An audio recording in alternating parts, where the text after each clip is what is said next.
This review is presented by EVDANCE and The Perfect Gloss. I don't mind if you don't mind running like a rolling stone. I paid my dues, but I can't refuse, so won't you throw this dog a bone?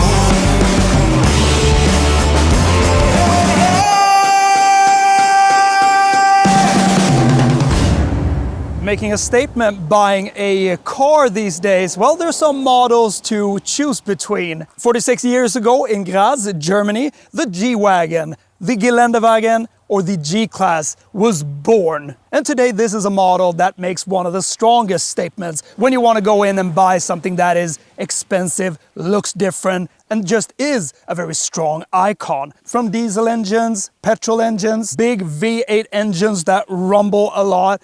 Maybe the most popular one, the G63 AMG with the side pipes, AMG line, and a car that really takes off-roading seriously.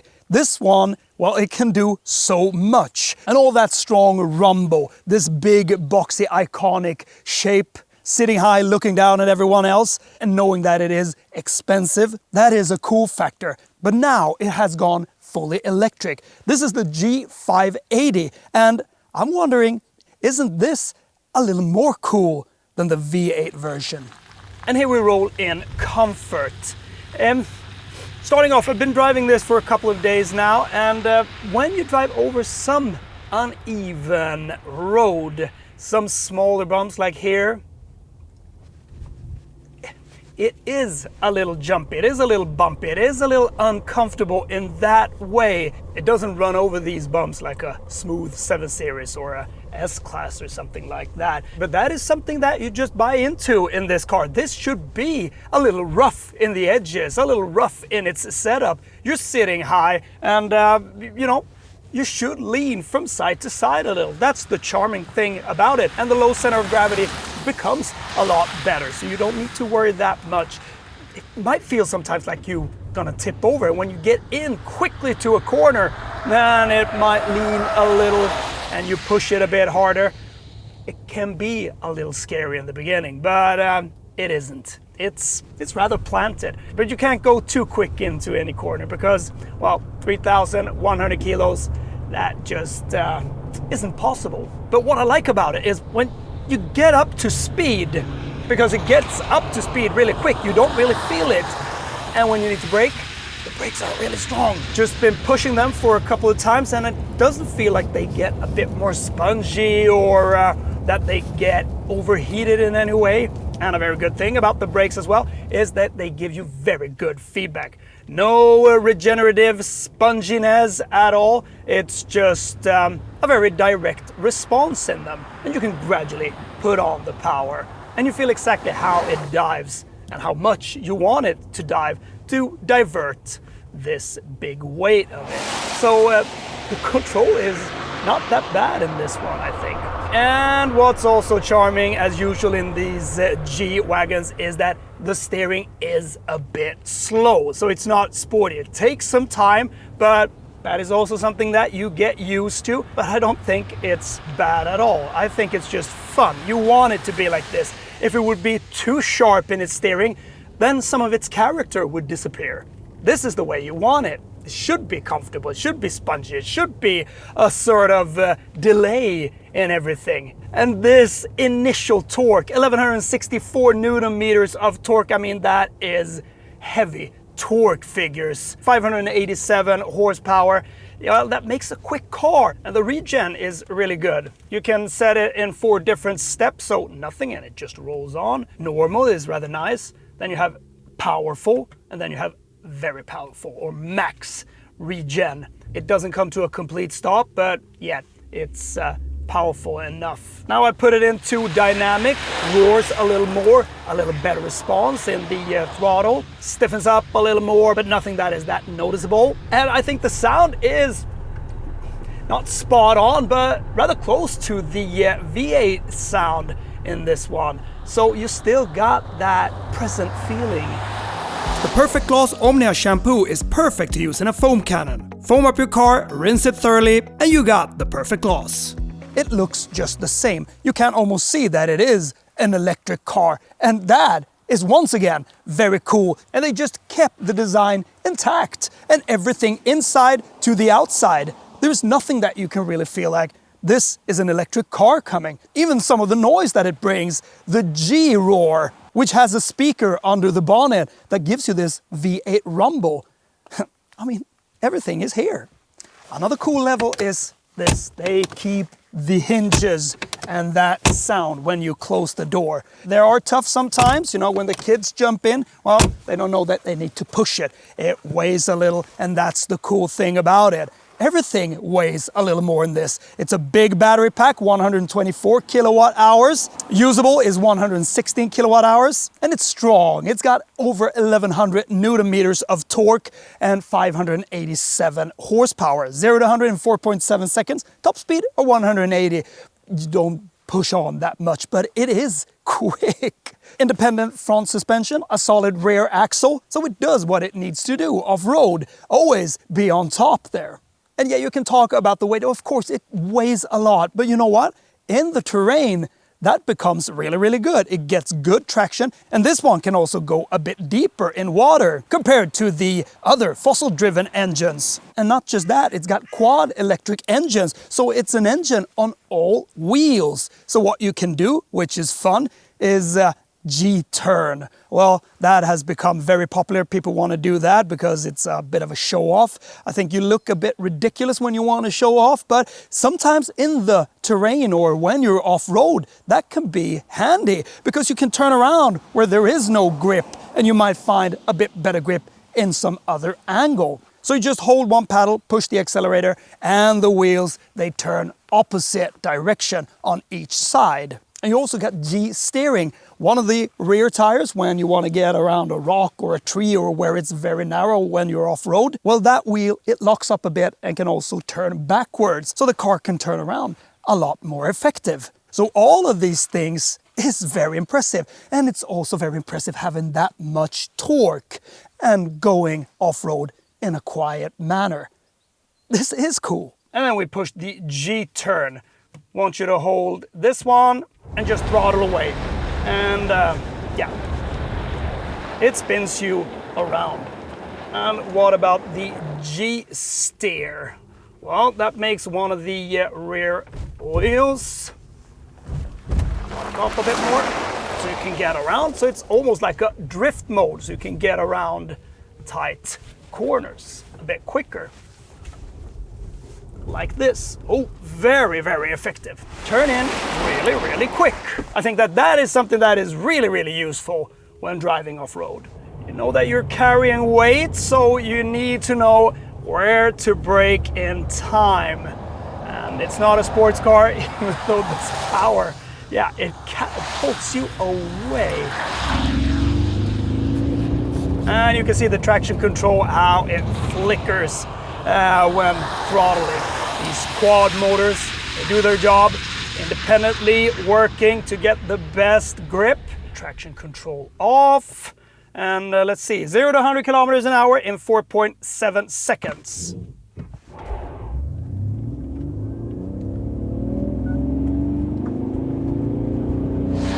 Yeah, I mean, this sound does its job pretty well. You need to be careful in the corners. There is grip, and I think the brakes, yeah, they do their job. But at the same time, when throwing it a bit more harshly from side to side, well, there is body roll.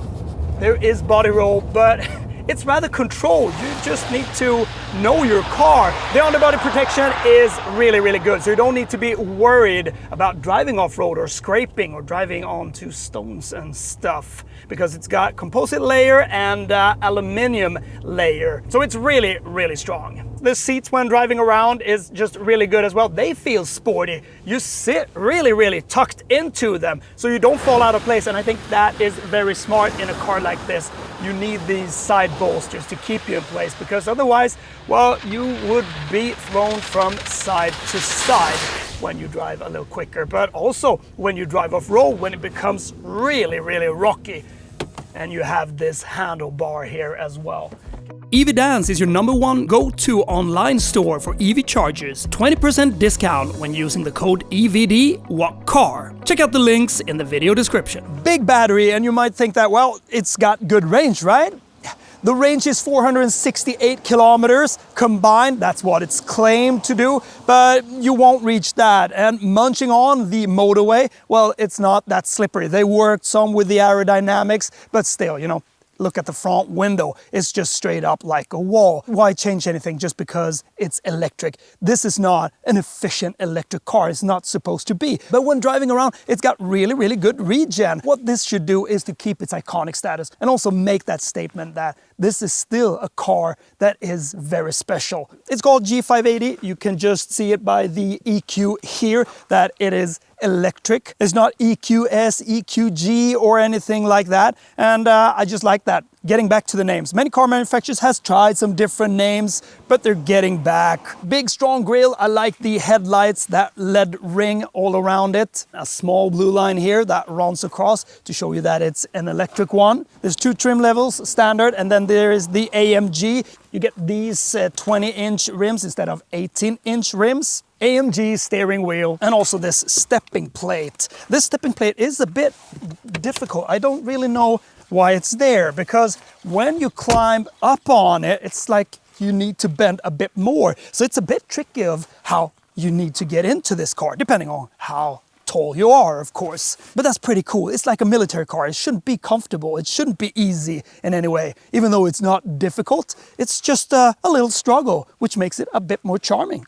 And yeah, heavy, 3,085 kilos. That's the weight of the car. So you can't load up that much more in it before it reaches 3,500 kilos, which is the B permit or driver's license here in Sweden. 415 kilos, that's the load limit.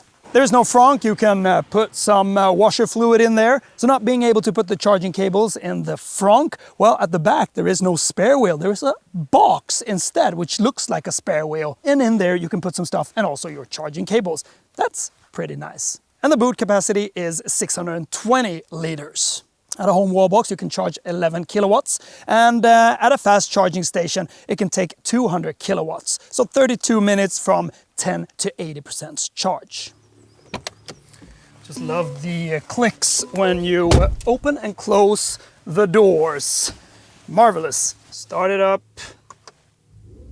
And when you got the G-Roar activated, well, then it just barks to life like a V8 engine. Fun. Well, you can turn it off if you don't like it, but I think it works, but it's just so peaceful to drive it with no sounds on at all. Greeted by this steering wheel, AMG type steering wheel, as always, big, thick. You get perfect grip in it. I like it. A little too thick, as I always say, but I still like it a lot. Like the spokes here, the touches, well, they are just good. In the beginning I didn't really like them, but they're the same and they are a bit more responsive now. So you can set everything here. It's very, very similar to the EQS or the new Mercedes models. And you can adjust what type of layout you want to have. If you want to have sporty, classic, discreet, navigation, off-road. You can also push this button, off-road cockpit, and then you get everything shown here. What type of angle it is, how the car is pitching, tilting, and at what degree of a incline or decline you're in.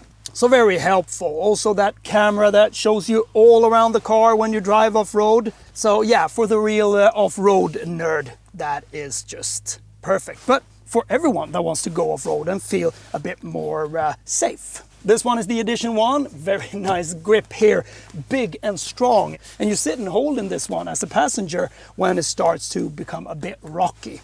Like the vents, like the physical buttons, very good tactile feel in all of them.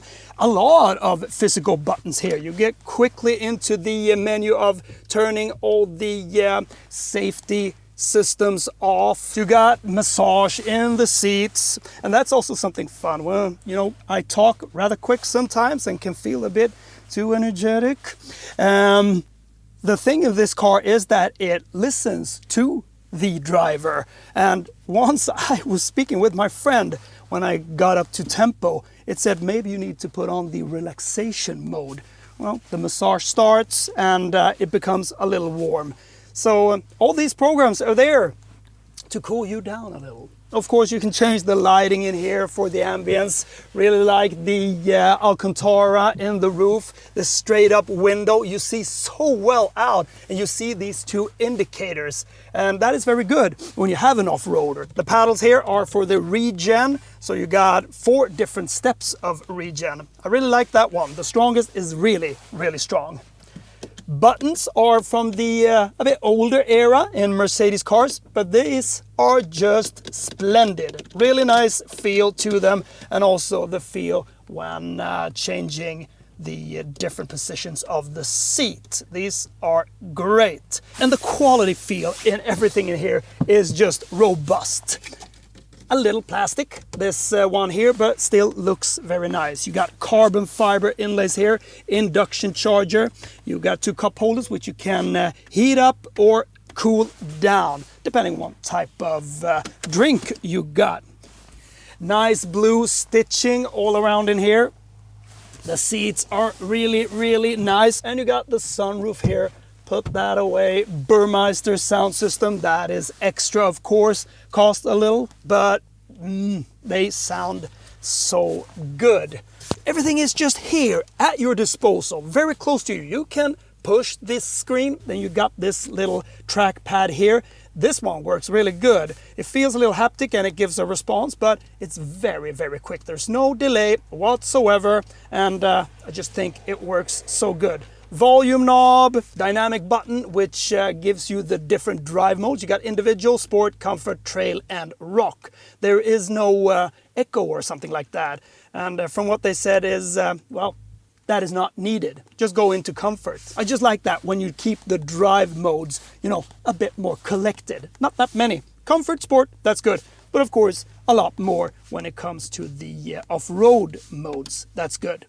You get into trail and it sets up the suspension. Then you get into rock, you can activate that. And then you can activate low range. You can activate the G-turn, and you can also activate the G-steering. Good storage all around, and everything is just tasty for the eye. I like it. And everyone that jumps into a car like this, sitting this high, almost sitting like in a lorry, that makes you feel very special.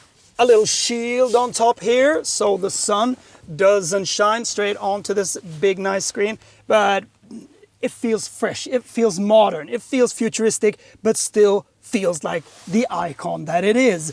It's not that much that differs from the fossil-driven one, and that is just how you like it. So there's some manufacturer equipment on it, and among that is this beautiful color, which is called Classic Gray Solid.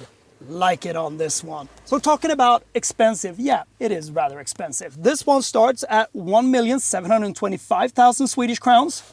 And there's some extra equipment on this specific model. And that extra cost is 605,250 Swedish crowns. So the total amount for this one is 2,330,250 Swedish crowns. So what is that? About 220,000 euros. So that is sure a lot of money. But when you pay something for a car that has heritage, that it is an icon, and that can still keep the quality and looks and charm and everything, it is rather worth it, in my opinion. And I think that you should treat yourself if you're able to, because having this one in an electric setup, it works really, really well. It is smooth to drive, it is fun to drive, it is agile, it feels futuristic in its old suit. And that is something that makes you feel very, very special. And you can't really put a price when something makes you feel very special. So yeah, stepping up, it's like when you need to step on that stepping plate, you need to get up like this, and then you need to bend. So it's an awkward stepping procedure. Just want to get in with my foot. So that stepping plate, Anyhow, in this one, we got some extra as well. We got 2 screens here in the back, so this is just perfect. The kids can sit back here and play some games. If you want to watch how much power you still got in the battery, you can see that. You can see the navigation. You can connect your phone, media. You sit in a rather upright position. You can adjust the backrest a little. Armrest here, ventilation here, USB-C, and also some mini HDMI, I think, so you can connect something and you can sit and watch when sitting back here. Really, really good. Looks nice. Like the touches. Once again, Burmeister sound system. The seats back here are rather good in the base seat, but the backrest is a little more stiff. Very good space here to put your feet under the front seats. And the base seat gives you really, really good support. So it doesn't feel like the floor is that much raised as it usually are in electric cars. So not bad back here. I must say that it impresses me a lot. Conclusion of this car is that I think it's very nice. I like it. It's charming. Who wouldn't think this car is charming? A little cumbersome to get into it, a little bumpy, a little juddery, but that's the way this car should be. You don't buy into it in any other way. And making it electric, making it fresh, making it just look futuristic in some of its technical bits, but still keeping all this good, rigid quality makes me just feel like, of course, it's worth its money. I just think it is. It should be expensive because that makes it stand out. And making it one of the top players off-road, that also has its price, even though there's just a few percentage of customers that really use it off-road. I like how it drives, I like how you sit in it, and I like the tech. It's intuitive, you have everything you need in here. It's upright and it just makes your day a little more entertaining each day you climb into it. And it just feels a lot more alive when it is electrified. It's difficult to get away from the fact that it is fun. People look at you, and I think they look at you a bit more in the way that, all right, here comes another one that thinks he's fancy in his G-Wagon. It has made its statement. Everyone knows about this car, and they know it's expensive. They know it's an icon that is very special, and that really rules its space. Sure, you can get a Defender and set that off-road and compete with this one and many other good off-roaders, but they don't have that certain character and luxury combined in some way that a Mercedes G-Wagon has. And it's just great that they haven't done any compromises here. They haven't gone for better aerodynamics or something, because they don't need to. This is such a strong classic icon nowadays. It knows its job of how it should be present, how it should perform off-road, and that just sets it very high on that character pedestal. So I like the mix of being futuristic, having an electric drive, making it so effective off-road, and still very fun and rather playful on the road. It's not bad. So this just feels like a proper product of a car that you can rely on, that you just feel that the times hasn't really changed, even though they have changed, but they are so subtle that it just makes it a star. I just love this car. I think it's so charming and it's so fun. Even though it's not set out to be entertaining on the road, I think it just is. It works extremely well. And for those hardcore off-roaders that really wants to enjoy their off-roading, well, they'll be given one of the very, very best.